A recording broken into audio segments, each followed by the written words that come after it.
এই ছোট্ট মানুষও মেলায় এসেছে, দেখতে পাচ্ছেন সুন্দর করে সেজে এই মেলার সৌন্দর্য উপভোগ করছে ছোট্ট একটি মানুষ। আচ্ছা ঠিক আছে, থ্যাংক ইউ।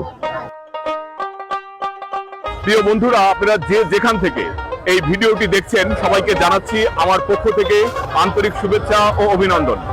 আপনাদেরকে আমি দেখাচ্ছি এই বিশাল এক মেলা প্রাঙ্গণ। এই মেলা অনুষ্ঠিত হচ্ছে নাটোর জেলার আহমেদপুর নামক স্থানে। এটা বড়াইগ্রাম উপজেলা এবং নাটোর জেলার অন্তর্ভুক্ত একটি স্থান। এখানে প্রচুর মানুষের সমাগম ঘটে এই মেলায়। আজকে আমি আপনাদের এই মেলা প্রাঙ্গণ ঘুরে ঘুরে দেখাবো।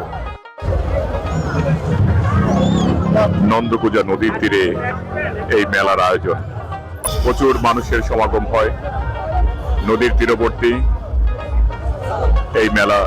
প্রতি বছর এই জনপদে এই মেলার ধারাবাহিকতা বজায় রয়েছে।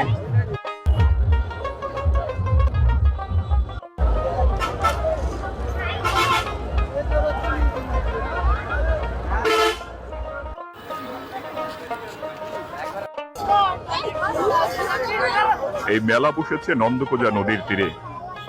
নন্দকুজা বড়ালের একটি শাখা এবং বড়াল পদ্মার শাখা আমরা জানি। মেলায় সবচেয়ে বেশি সমাগম ঘটে এই ভুট্টার খই। আমরা দেখতে পাচ্ছি এখানে হাফ কেজি 100, অর্থাৎ হাফ কেজি এই ভুট্টার খই 100 টাকায় বিক্রি হচ্ছে এখানে। মেলায় আসা মানুষ তার খেয়াল খুশি মতো বিভিন্ন মেলায় সমাগম হওয়া জিনিসপত্র কিনছে। এখানে আপনারা দেখতে পাচ্ছেন বেলুন সহ বিভিন্ন ধরনের খেলনা সামগ্রী কিন্তু এখানে বিক্রি হচ্ছে এবং সব ধরনের মানুষ, সব বয়সী মানুষ কিন্তু আসতে শুরু করেছে এবং বিকেলের দিকে মেলা বেশ জমে উঠবে।